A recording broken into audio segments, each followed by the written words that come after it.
अजय आलोक जी, आपसे ही शुरुआत करते हुए, मतलब बीजेपी के इतने बड़े बड़े नेता जाके चिराग पासवान को मना रहे हैं, वो मानने को तैयार नहीं है। कब होगा आप लोगों का बंटवारा?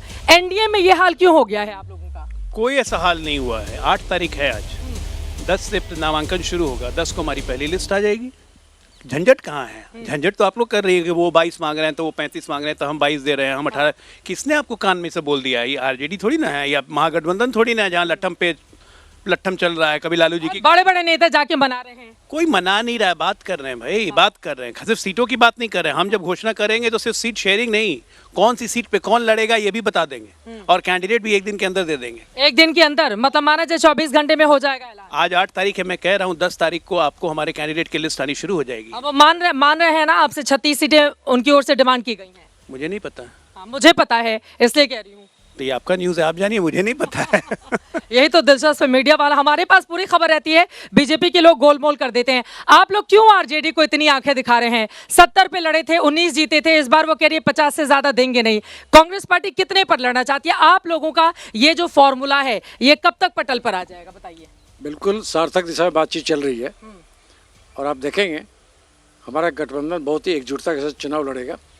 सभी दलों का जहाँ जिसकी जो अपेक्षा है उसका समावेश किया जाएगा। हाँ। और कहीं कोई डिस्प्यूट नहीं है, हम सब एक हैं, मजबूती से लड़ेंगे। अरे दिखाई तो नहीं दे रहे हैं, एक हैं। तेजस्वी यादव खुद को मुख्यमंत्री घोषित करते जा रहे हैं। आप बताइए, इतने वरिष्ठ नेता हैं, आप तो कह देंगे तेजस्वी जी ही मुख्यमंत्री बनेंगे तो कांग्रेस पार्टी का ऑफिशियल स्टैंड मान लिया जाएगा। क्या दिक्कत हो गई तेजस्वी को घोषित करने में? मैं ये पूछ रहा हूँ, हाँ। बीजेपी को क्या दिक्कत हो रही है मुख्यमंत्री को घोषित करने में? नीतीश जी के बेटे को कई बार बोलना पड़ा मेरे पिताजी को घोषित करो। तो ये बीजेपी जदयू इतना हंगामा हो रहा है, फिर भी अपने मुख्यमंत्री का चेहरा घोषित नहीं कर रहे, क्योंकि सबको डर है महाराष्ट्र में इन लोगों ने क्या किया। इनसे अभी पूछ लूंगी, पहले बताइए आप तेजस्वी का क्या होगा? तेजस्वी का जो भी होगा बहुत बेहतर होगा, बनेंगे मुख्यमंत्री। जब जनता बिहार की चाहेगी क्यों नहीं बने, निश्चित बनेंगे। हाँ। हमारे गठबंधन के सबसे बड़े नेता है वो, हमारे कोऑर्डिनेशन कमेटी के चेयरमैन है वो, सारा मीटिंग की अध्यक्षता वही तो कर रहे हैं। चलिए, आज कम से कम राहुल गांधी नहीं बोले, लेकिन यहाँ पर कांग्रेस पार्टी के प्रवक्ता ने तेजस्वी यादव को थोड़ी राहत जरूर दे दी होगी। प्रियंका जी, अब सीधे आपके पास आते हुए, अभी तक आप लोगों का भी फॉर्मूला तय नहीं हो पाया है। आरजेडी कांग्रेस पार्टी के साथ इतनी बेईमानी क्यों कर रही है? कांग्रेस के नेता नहीं तैयार है, वो कह रहे हैं 70 सीटें ही चाहिए, इससे कम नहीं चाहिए हमें। देखिए, हमारे यहाँ तो कहीं पर पहली बात, क्योंकि आज रामविलास जी की पुण्यतिथि है, मैं उनको नमन करते हुए अपने डिबेट की शुरुआत करती हूँ। दूसरी बात कि कांग्रेस और हमारा तो बहुत प्यारा रिश्ता है, पर आज जेपी जयप्रकाश नारायण की पुण्यतिथि भी, उनको भी नमन। संपूर्ण क्रांति का नारा उन्होंने यहीं से दिया था, पूर्ण क्रांति के जनक रहे। और दूसरी बात कि कांग्रेस और हमारा बहुत प्रेम भरा रिश्ता है, पर ये ना बताएं 81 साल के जीतन राम मांझी जी हैं, उनको मोदी जी कहलवा दिए चेला, कि हम चेला हैं मोदी जी के। ये सम्मान है क्या? उनके बेटे संतोष सुमन जी को तो हमने एमएलसी बनाया, रामविलास जी को राज्यसभा हमने भेजा। आज जो स्थिति करवा दिए हैं ये लोग, हमको दुख लगता है। हम बिहार की बेटी हैं, मुख्यमंत्री जी को हाथ जोड़ना पड़ रहा है, पैर पड़ना पड़ रहा है, स्थिति बहुत बदतर। किसके पैर पड़ गए? महामानव जी के। एक गुजराती मोदी जी के, उनके पैर पड़ रहे हैं, और ये बहुत दुखद है, क्योंकि सब दोनों का बड़ा भाई छोटे भाई का पैर नहीं पड़ता है क्या? कई बार छोटे भाई के भी पैर पड़ते हुए लोगों ने, ये तो बताती है ना बीजेपी उनके संस्कार हैं। दोनों हम उम्र में, हाँ, दोनों हम उम्र हैं। चलिए, नीतीश जी के पैर मोदी जी पढ़ ले, हम भी इसी इंतजार में है कि ये भी करवा दीजिए, दोनों एक दूसरे का सम्मान करेंगे। पर क्योंकि बात बिहार की है, चित्रा जी आप यहाँ खड़ी हैं, महिला हैं, और महिलाओं को मैं आपको बता दूं, माइक्रो फाइनेंसिंग कंपनी से आज ही डेटा आया है, 1 करोड़ 9 लाख महिलाएं कर्ज के नीचे दबी हुई हैं, 20 लोगों ने आत्महत्या कर ली है, और ये हमारे बिहार की स्थिति हो गई है। जेडीयू प्रवक्ता बगल में खड़े, बस एक बात बोलूंगी, मंजू वर्मा नाम कोई भूला नहीं है, क्योंकि बालिका गृह मुजफ्फरपुर कांड में उनका नाम आया था, फिर उनके घर, उनके जो मैरिज पैलेस, उनके पीछे 13 साल की बच्ची की लाश मिली है। मैं जवाब ले लेती हूँ इसका। ये गंभीर आरोप लगा रही हैं। देखिए, महिलाओं की सुरक्षा को लेकर ये बड़ा मुद्दा है, जो जिसकी वजह से जेडीयू सरकार बार बार घिरती हुई नजर आ रही है। बिहार में हर कोई सुरक्षित है, जहां क्राइम होता है वहां कार्रवाई सुनिश्चित होती है, और राजद के लोग हमको पाठ पढ़ा रहे हैं। गीता विश्वास कांड कोई नहीं भूला है, शिल्पी गौतम हत्याकांड कोई नहीं भूला है। यहां जितनी महिलाएं बैठी हैं, आप जाकर उनसे पूछ सकती हैं कितने बज रहे हैं चित्रा जी। 6 बजे के बाद कोई घर से निकलने से पहले सोचता था। आज आप चलिए मेरे साथ रात के 12 बजे, जब आपका वर्कलोड कम हो जाए, आपको दिखेंगे मरीन ड्राइव पर सभी पुरुष, महिलाएं, बच्चे घूमते हुए, और वहां अरे 20 सालों का शासन है, एक मरीन ड्राइव बना लिए, कब तक उसका श्रेय लेते रहेंगे बताइए? क्यों? 20 सालों से नीतीश कुमार यहाँ पर मुख्यमंत्री हैं, प्रत्यक्ष अप्रत्यक्ष तौर पर जीतन राम मांझी के कार्यकाल को आप पटना में हैं, हाँ। आप चलिए मेरे साथ, आपको 20 से ज्यादा फ्लाईओवर्स दिखाएंगे, एक से एक चक्रपथ दिखाएंगे जो संभवतः देश के अन्य राज्यों में, अन्य शहरों में नहीं है। आप अब मेट्रो देख सकती हैं यहाँ पर, विश्व स्तरीय आपको पटना में म्यूजियम दिखेगा, क्या क्या नहीं है। अरे बोलना शुरू करेंगे तो आप माइक तुरंत हटा लेंगी। हाँ हाँ समझ गए, आपने काम किया है इतना, आप खुद से कहना शुरू कर दें। चलिए, अब जब आपने ये कह ही दिया है तो मैं आगे बढ़ते हुए ये बताइए, सीटों का फॉर्मूला कब तक सामने आ जाएगा? आप लोग, चिराग पासवान ने आपको क्या मतलब 2020 में थोड़ी कम सीटों पर उनकी वजह से आप लोगों को जीत मिली, इस बार आप लोग चाहते हैं चिराग पासवान की पार्टी को बिल्कुल छोटा, जितना कम से कम हो उतनी सीटें देना। बीजेपी पर आप ही लोग दबाव बना रहे हैं कि ज्यादा सीटें नहीं देनी है चिराग को। सोर्सेस तो आपके गजब के हैं और स्क्रिप्ट भी गजब की है, लेकिन एक बात मैं बता दूं कि इसका वास्तविकता से संबंध नहीं है। ये सूत्र सही में वो मांग रहे हैं 36 सीटें, देने में क्या दिक्कत हो गई है? तो उनके 5 सांसद भी तो हैं, उनका देखिए आप परफॉर्मेंस देखिए, 5 सीटें देते हैं आप लोग, 100% उनके तमाम सांसद जीत कर आते हैं। 36 बोलकर आप उनका कद घटा रही हैं।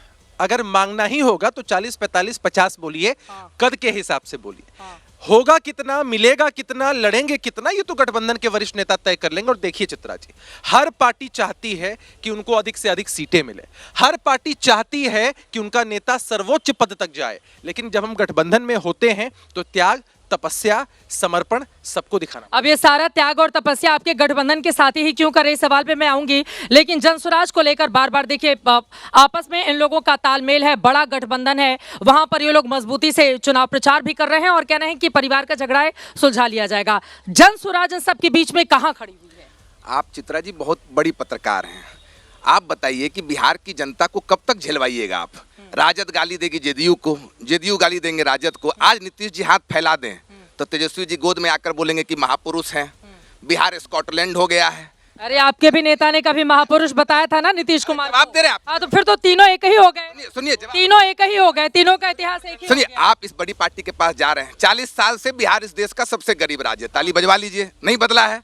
आप इस बात को समझिए कि 40 साल में पहली बार, आप तो कवर कर रही हैं चुनाव, कब हुआ है कि जाति और धर्म से ऊपर उठकर यहाँ पर पलायन की बात हो रही है, खजाना का खजाना खुल जा रहा है। हमारी माँ एक बात बोली आपका शो देखने के बाद, कल सुन लीजिए, बोली कि एनडीए के हालत ते तोहरे बारा है, हम क्यों हो गए माँ?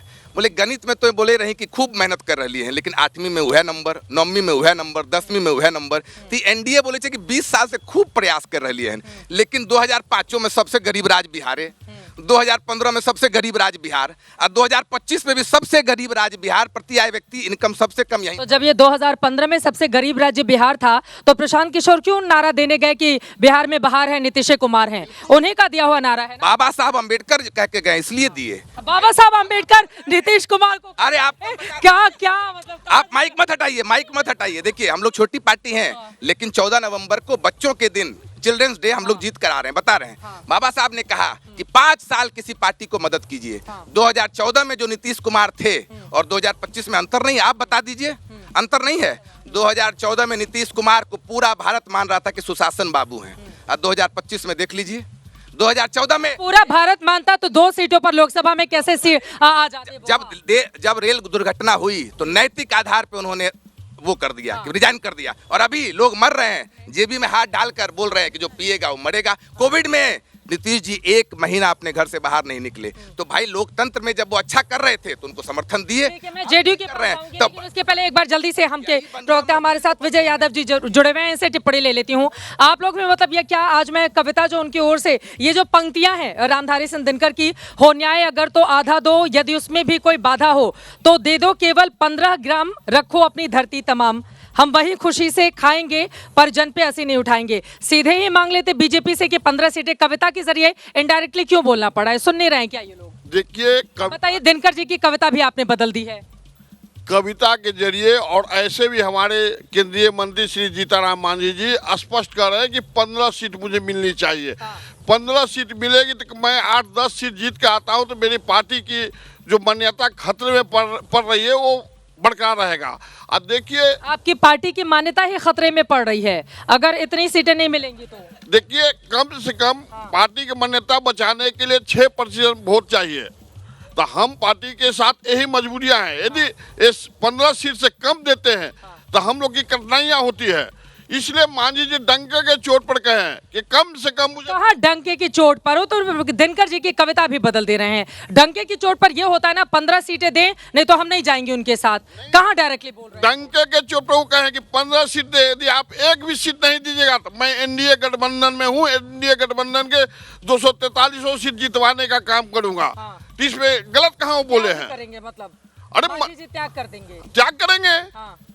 लेकिन शीर्ष लीडर जो मान सम्मान मिलना चाहिए, मुझे विश्वास है कि शीर्ष लीडर। अब देखिए चिराग जी को तो दिल्ली में जाके बीजेपी के लोग मना रहे हैं, आपके नेता को मनाने भी कोई नहीं आ रहा है। नहीं, ये आप गलत बोल रहे हैं। चिराग पासवान जी को कोई बनाने नहीं गया है। और वार्ता देखिए, छोटी मोटी कोई पार्टी एनडीए नहीं है। 243 सीट पर हम लोग चुनाव लड़ रहे हैं पांडव की तरह। देखिए हम लोग को सीट के कहां से किसको क्या लड़ना है और बारे में हम लोग वार्ता कर रहे हैं। इन्होंने बड़ी ईमानदारी से कहा कि भाई इनकी पार्टी की मान्यता खतरे में पड़ जाएगी।